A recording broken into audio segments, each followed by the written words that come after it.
ಅಲ್ಲ, ಅದರಲ್ಲಿ ಇನ್ನೊಂದು ಮಾತು ಹೇಳಿದಾರೆ ಅವರು, ಕಾಲೇಜಿಗೆ ಹೋದ ಹೆಣ್ಮಕ್ಳು ಮನೆಗೆ ಬರಕ್ ಆಗ್ತಿಲ್ಲ ಕಾಂಗ್ರೆಸ್ ಸರ್ಕಾರ ಬಂದ್ಮೇಲೆ, ಲವ್ ಜಿಹಾದ್ ಹೆಚ್ಚಿಗೆ ಆಗ್ತಾ ಇದೆ ಅಂತ ಹೇಳ್ತಾರೆ. 10 ವರ್ಷದಿಂದ ನರೇಂದ್ರ ಮೋದಿ ಅವರು ಪ್ರಧಾನಮಂತ್ರಿಗಳಾಗಿದ್ದಾರಲ್ಲ, ಇವ್ನು ಯಾರು ನಿಲ್ಸ್ಬೇಡ ಅಂತ ಹೇಳಿದ್ರು ಲವ್ ಜಿಹಾದ್ ಅಂತ ಹೇಳಿ.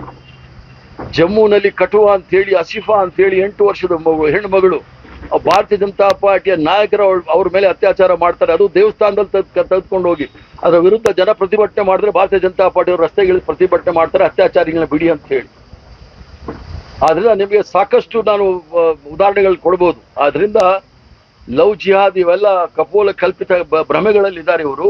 ಆದ್ರಿಂದ ಇಂಥ ಅವರು ತಪ್ಪುಗಳನ್ನ ಮರೆಮಾಚಲಿಕ್ಕೋಸ್ಕರ ಹೇಳ್ತಾ ಇದ್ದಾರೆ. ಅಲ್ಪಸಂಖ್ಯಾತರನ್ನು ಓಲೈಸುವಂತ ರಾಜಕಾರಣ ಮಾಡ್ತಾ ಇದೆ ಕಾಂಗ್ರೆಸ್ ಪಕ್ಷ ಯಾರನ್ನೂ ಸಹ ಓಲೈಸೋದಿಲ್ಲ. ಸಂವಿಧಾನದ ಆಶಯದ ಮೂಲಕ ಮಹಾತ್ಮ ಗಾಂಧಿ ಅವರ ಆಸೆ ಏನಿತ್ತು, ಸಮಾಜದಲ್ಲಿ ಇರ್ತಕ್ಕಂಥ ಕಟ್ಟಕಡೆಯ ಪಂಕ್ತಿಯಲ್ಲಿ ಕುಳಿತಿರ್ತಕ್ಕಂಥ ಕಟ್ಟಕಡೆಯ ವ್ಯಕ್ತಿಗೂ ಸಹ ಸರ್ಕಾರದ ಸವಲತ್ತುಗಳು ಸಿಗಬೇಕು ಅನ್ನೋ ಕಾರ್ಯಕ್ರಮದ ಮೂಲಕ ಎಲ್ರಿಗೂ ಸಹ ಸರಿಸಮಾನವಾದ ಕಾರ್ಯಕ್ರಮಗಳನ್ನ ಹಂಚ್ತೀವಿ.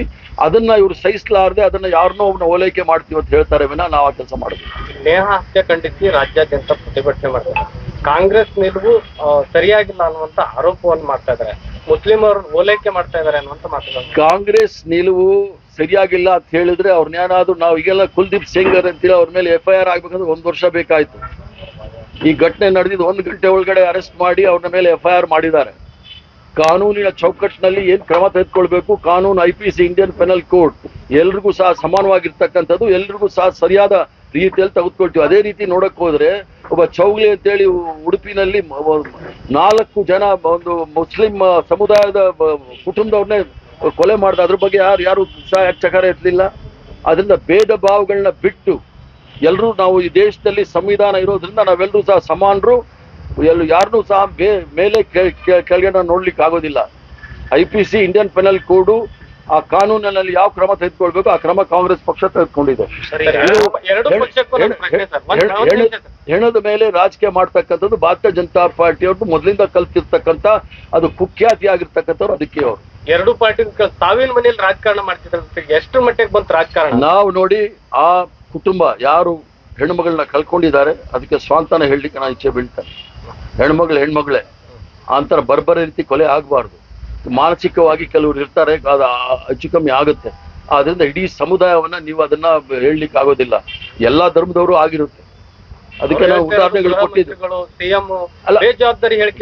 ಚೀಫ್ ಮಿನಿಸ್ಟ್ರು, ಮುಖ್ಯಮಂತ್ರಿಗಳು ಏನ್ ಹೇಳಿಕೆ ಕೊಟ್ಟಿದ್ದಾರೆ, ಅವ್ರು ಜವಾಬ್ದಾರಿ ಸ್ಥಾನದಲ್ಲಿದ್ದವರು, ಅದ್ರ ಬಗ್ಗೆ ನಾನು ಟಿಪ್ಪಣಿ ಕೊಡಕ್ ಹೋಗಲ್ಲ. ನೀವು ಅವ್ರನ್ನೇ ಕೇಳ್ಬೇಕು.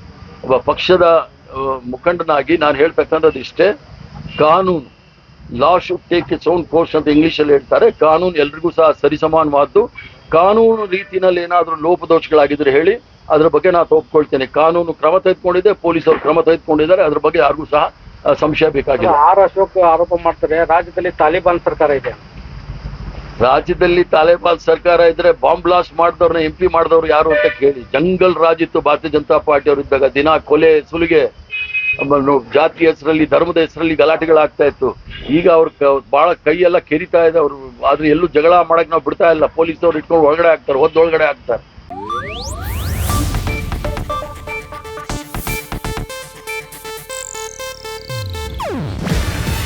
ಇದು ಏಷ್ಯಾನೆಟ್ ನ್ಯೂಸ್ ನೆಟ್ವರ್ಕ್ ಪ್ರಸ್ತುತಿ.